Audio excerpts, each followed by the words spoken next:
Hello, bienvenue sur la chaîne, je suis Mame Danti, je suis coach thérapeute, experte en guérison du vaginisme. J'aide les femmes qui sont atteintes de vaginisme à guérir et retrouver une sexualité sans peur ni douleur.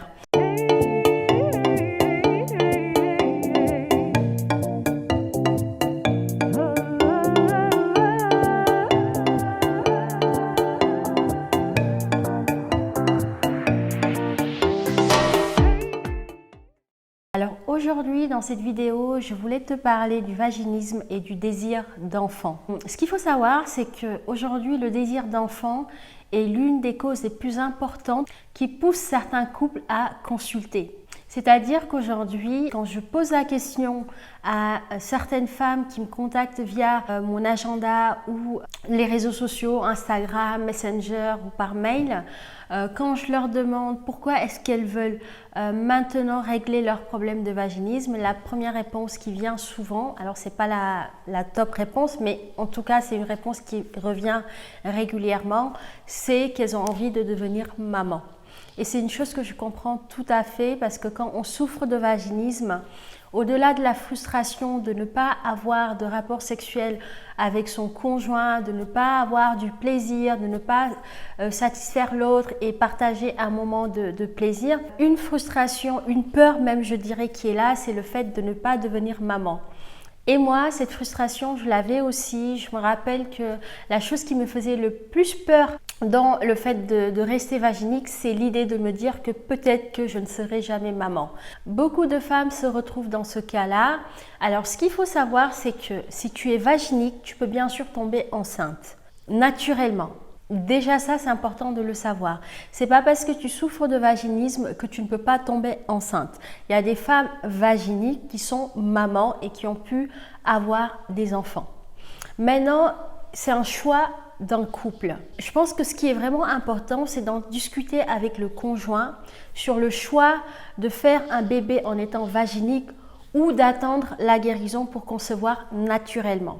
Alors quand je parle de conception naturelle dans le cas du vaginisme, c'est quand la femme, elle arrive à tomber enceinte naturellement parce qu'il y a eu une éjaculation par exemple à l'entrée du vagin et qui a provoqué une fécondation et que ça s'est fait vraiment comme ça grâce à une éjaculation à l'entrée du vagin. Sinon, il y a la méthode de la pipette que certaines personnes connaissent ou pas. Pour celles qui ne connaissent pas, il s'agit en fait de recueillir le sperme du conjoint et d'aller insérer ce sperme grâce à une pipette ou une seringue. En fait, soit on dit méthode de la pipette ou méthode de la seringue. Donc, recueillir le sperme du conjoint et d'aller insérer le sperme au fond du vagin pour avoir une fécondation au moment de l'ovulation. Dans tous les cas, c'est vraiment un choix qui revient à chaque femme. Il n'y a pas de jugement à avoir.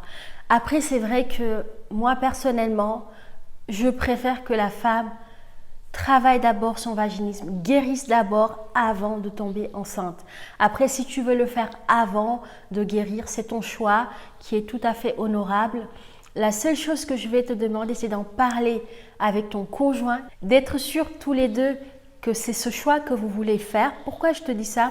Parce qu'il y a des femmes qui veulent tellement tomber enceintes, même en étant vaginiques, parce qu'elles perdent espoir de se dire qu'elles vont guérir un jour. Donc tout ce qu'elles veulent, c'est de tomber enceinte. Donc elles vont utiliser la méthode de la pipette sans forcément avoir le temps d'en discuter avec le conjoint. Et elles tombent enceintes, donc tout va bien, elles sont contentes, c'est génial, mais le vaginisme est encore là. Et elles vont vivre aussi une grossesse avec beaucoup d'angoisse liée aux touchés vaginaux, aux rendez-vous médicaux pendant la grossesse. Elles vont énormément angoisser à l'idée même d'accoucher parce qu'avec ce vaginisme, ça fait peur. Déjà, l'accouchement en temps normal pour les femmes qui n'ont pas de vaginisme, ça peut créer des angoisses. Mais quand on a un vaginisme, on a encore plus peur que les autres femmes qui n'ont pas de vaginisme.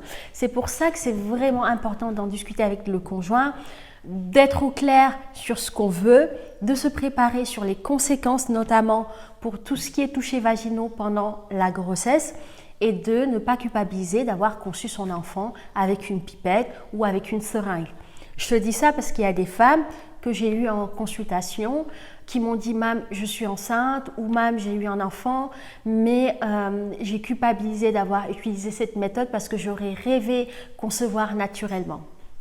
C'est pour ça qu'il est hyper important que tu sois au clair sur ça, que tu te poses vraiment la question si c'est vraiment ce que tu veux et que tu ne le fasses pas par désespoir. Mais je comprends aussi les femmes qui le font par désespoir parce qu'à un moment donné, on a tellement envie d'être maman qu'on est prête à le faire. Moi-même, j'ai été dans ce cas-là où j'ai tenté de devenir maman avec une seringue. Malheureusement, ça n'a pas fonctionné parce que je pense qu'inconsciemment, c'est pas ce que je voulais. Moi, je voulais être maman naturellement grâce à un rapport sexuel, en faisant l'amour avec la personne que j'aime, tout simplement. Et c'est vrai que quand j'ai testé la méthode de la seringue, j'ai testé sur 2-3 cycles. Ça n'a pas fonctionné, donc j'ai tout simplement arrêté.